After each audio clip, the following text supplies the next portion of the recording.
Hello, my wonderful, beautiful friends. Guys, welcome back to r/EntitledPeople, where people truly believe they can do whatever the heck they want and have whatever they want because they're better than everybody. My friends, I hope you enjoy the lineup of stories today. Don't shake your heads too hard, and remember to hit subscribe if you haven't already. Okay, so my sister is a train wreck. She needed a place to stay, and I have a large enough home for an extra person. My sister has no job or income. I told her she has a few months to get it together and then leave. So while she's staying with me, I give her about $100 a week to keep my house clean so that she has some cash. So last week, I gave my sister her $100, and she said I owed her more. Now at this I was confused. She then explained that she did other work for me. I asked her what more she did, and she said she's been walking my dog in the afternoons.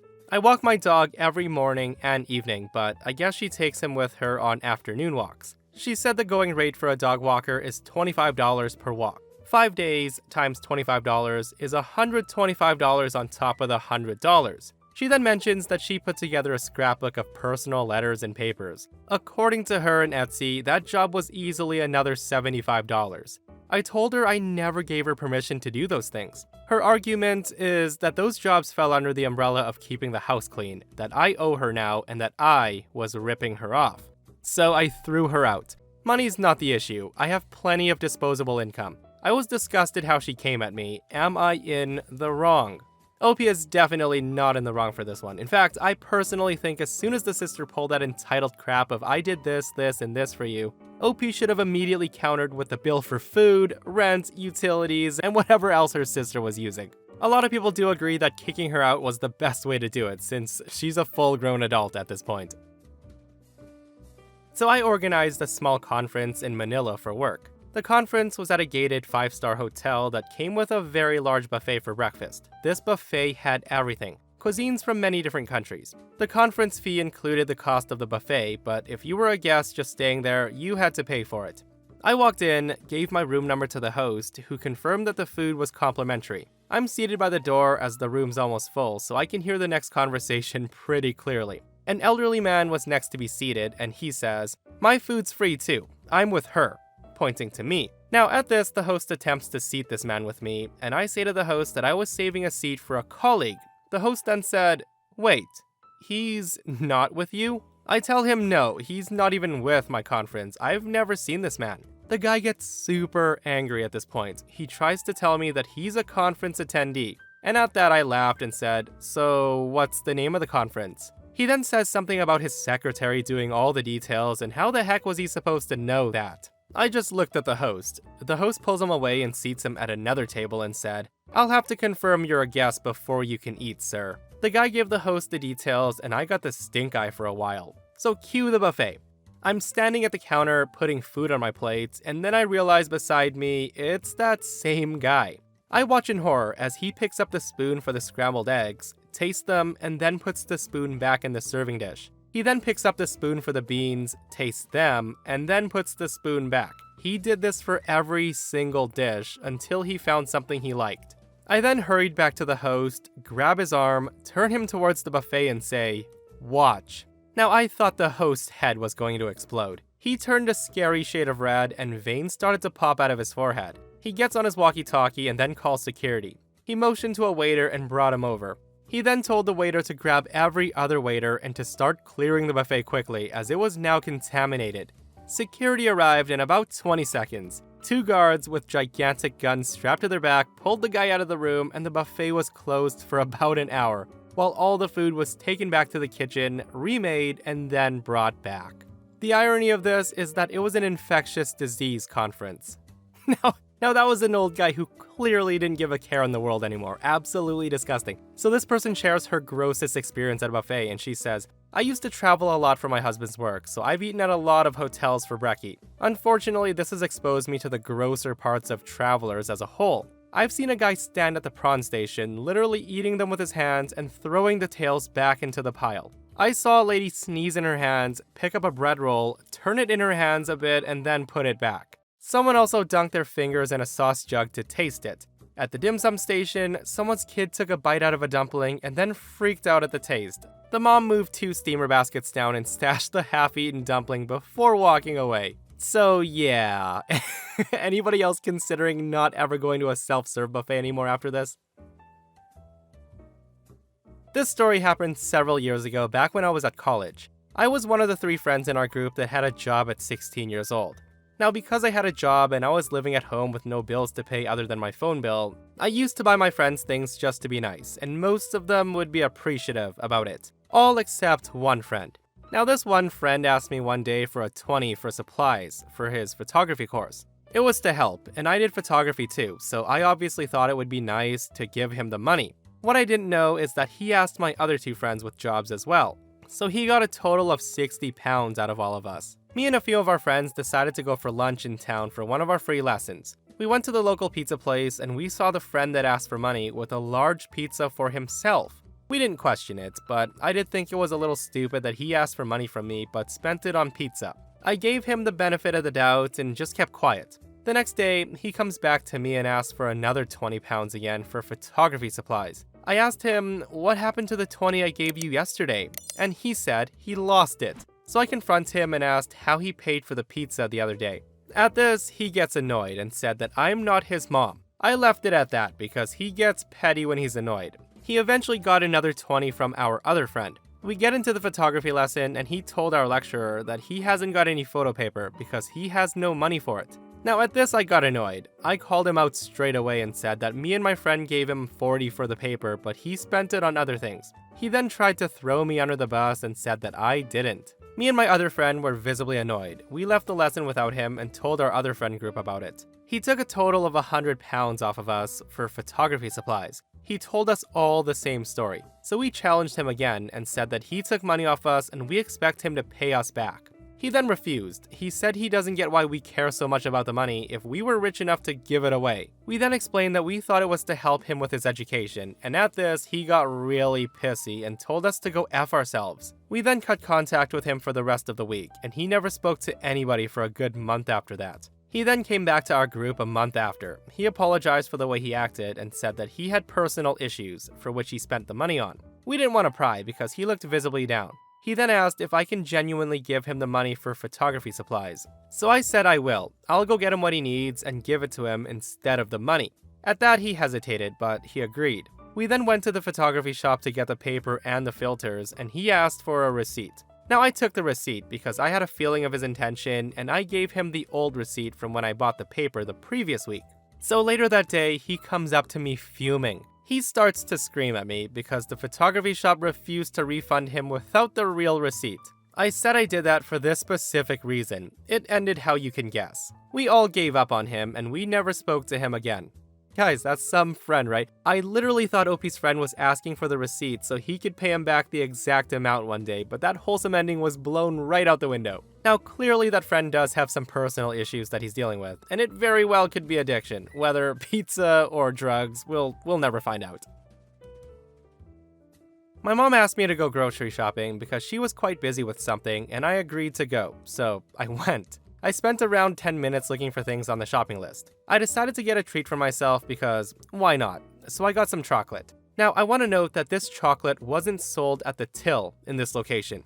I had finally finished everything and made my way to the till. I was standing in line using my phone just minding my business when this overly loud parent with her very hyperactive kid who looked around 8 came behind me. The woman then says to me, "Hey, you wouldn't mind letting us go in front of you, would you?" Now at that, I looked down on her cart, which seemed to be a lot more full than mine, and I decided I'm not in a rush, so why not? I replied, "Sure," and smiled. She then thanked me and went to go in front of me. Now my impression of this woman seemed normal until this happened. The kid then points to my shopping cart and said, "Mom, look, it's that chocolate you promised to buy me next time we go shopping." I can hear the mom say, "Oh, yes, darling, I just remembered." It was at this point the woman looks at me and says, "May I have the chocolate bar? The little one's been eager to get it." Now, I would have, but this chocolate is somewhat far from the tills in this location, and as I mentioned earlier, it's not sold at the tills either, so getting a new chocolate bar for myself would have been a chore.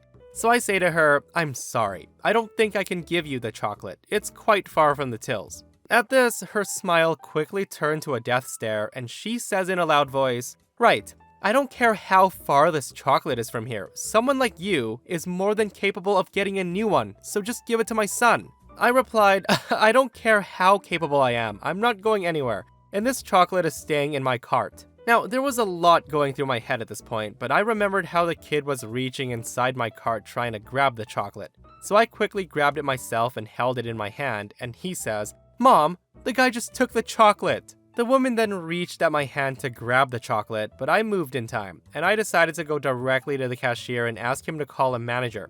Now, the cashier seemed to have witnessed everything, so he informs the manager what happened. No more than 2 minutes of me awkwardly standing there, the manager arrives. She walks right up to the woman and quietly asks her to leave, while the mom kept trying to incriminate me somehow until she finally paid for the groceries and she left. Me, the cashier, and the manager all had a laugh after she left. Now that I think about it, the scene wasn't worth a chocolate bar, but oh well.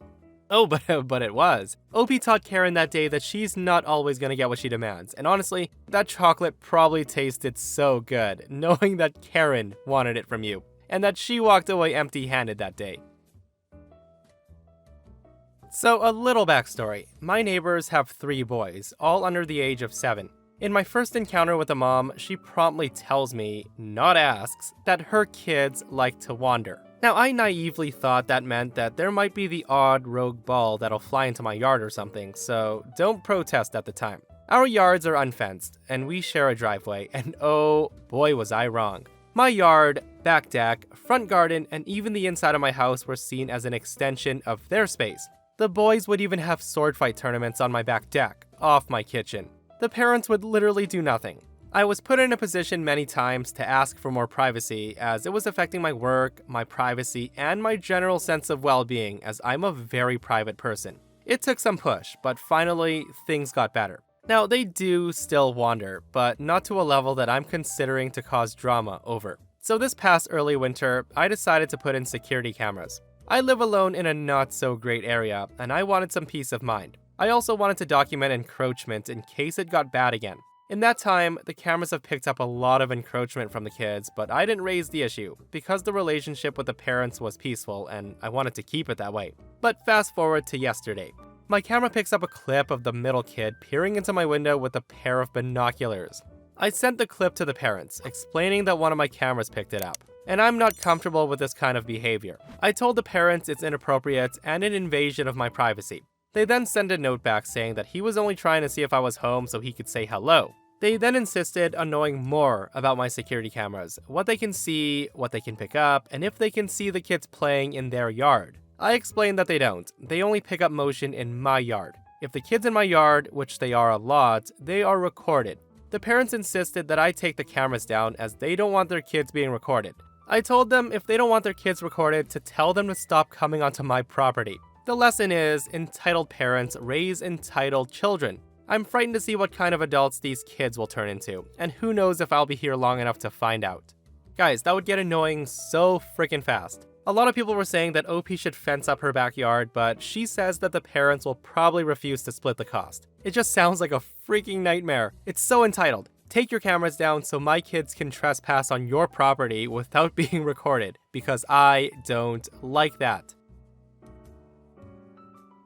My family friend's sons needed to lift to the airport early one morning for a long planned trip. I lived about 10 miles from their place, and the 30-mile trip I was taking to work took me right past the airport, so it was a bit of extra time out of the morning. They begged me and phoned me, and I said I was good to give them a lift. I turned up in the morning, loaded up the gear, the sons, and they said goodbye to their parents and we took off. We drove a few miles up the freeway and my seatbelt alert starts pinging. Son number 1 in the front seat had taken off his belt. I asked him to put it back on and he goes, "Nah, I don't do seatbelts." So I pulled over. I looked back at the other son in the back seat, which didn't have alarms, and sure enough, he had taken his seatbelt off too. Then the arguing started. I was as blunt as I could be that I'm not risking my license and my money so they could get a free ride to the airport, and I didn't care one way or another. I told him, guys, I'm not moving the car unless the belts are on. I've been fined once before and I'm not doing it again. This is when son number 1 says, "I told you that I don't do seatbelts. Dad's okay with it." At this I say, I'm not. And you, son number 2, put yours on too. I'm not moving until they're on. At this, son number 1 looks at me and says, do you have any idea how dangerous seatbelts are in an accident? He then puts the seatbelt behind him and clicks it in. I tell him, no, the seatbelt goes around you. That doesn't count. He says to me, it's gonna turn off the alarm. Go, you'll see. We need to get going. I tell him we can when you put your seatbelt on. I don't give a damn about the alarm. I care that it's a $600 fine if you both don't have seatbelts on. Son number 2 begins to tell me that they're gonna be late, and I said their flight's not for another hour and a half. Belts need to be on. Son number 1 then calls his dad. He complains that we've stopped, and dad asked why. Son number 1 explains, and then his dad tells him to put the seatbelt on. Son number 1 says okay, but didn't notice that I'd heard his dad's side too, and said his dad says I need to get a move on.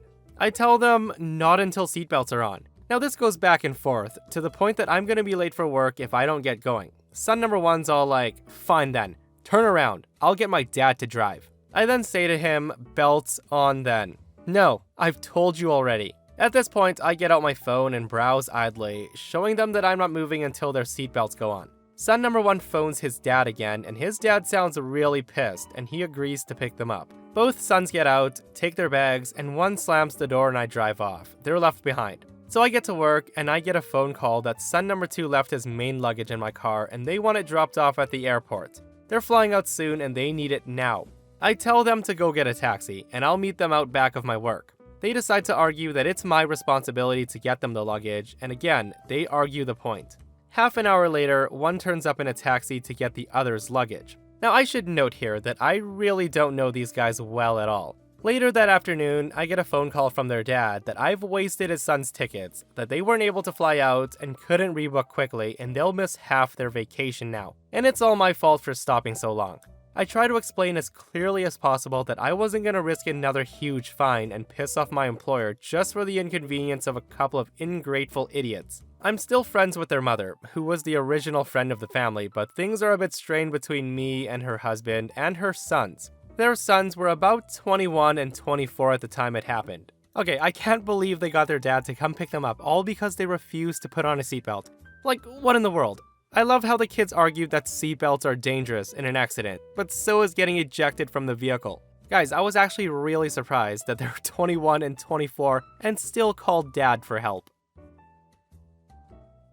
Now, I'm 34 years old, and I've never been very close to my parents and 2 brothers. My dad's pretty sexist, and he clearly preferred his sons over me. He would take them camping, rock climbing, etc., but I wasn't allowed to do any of that because, according to my parents, that's not for girls. My mom often berated me for not being girly enough because I watched action movies, read superhero comics, and wanted a career instead of being a stay-at-home mom like her. She said I disappointed her by not following in her footsteps.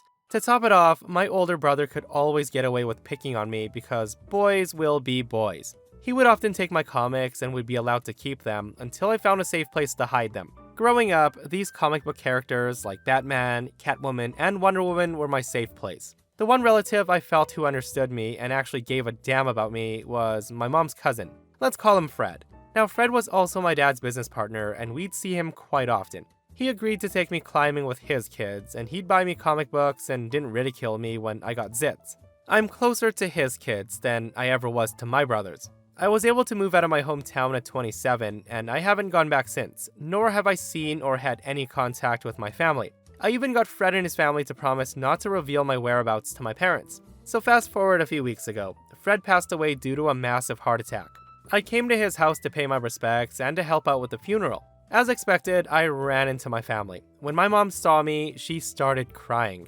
She tried to hug me, but I pushed her away. My dad then demanded to know why I hadn't come home to visit them all these years. My oldest brother was accompanied by his wife and 2 kids, and the younger one was with his fiancée. They tried to introduce me to them. I just said a polite hello, but honestly, I felt nothing. I just didn't care about them anymore. My super entitled mom tried to guilt trip me by crying again, but I told her to show some respect for Fred and to not make a scene.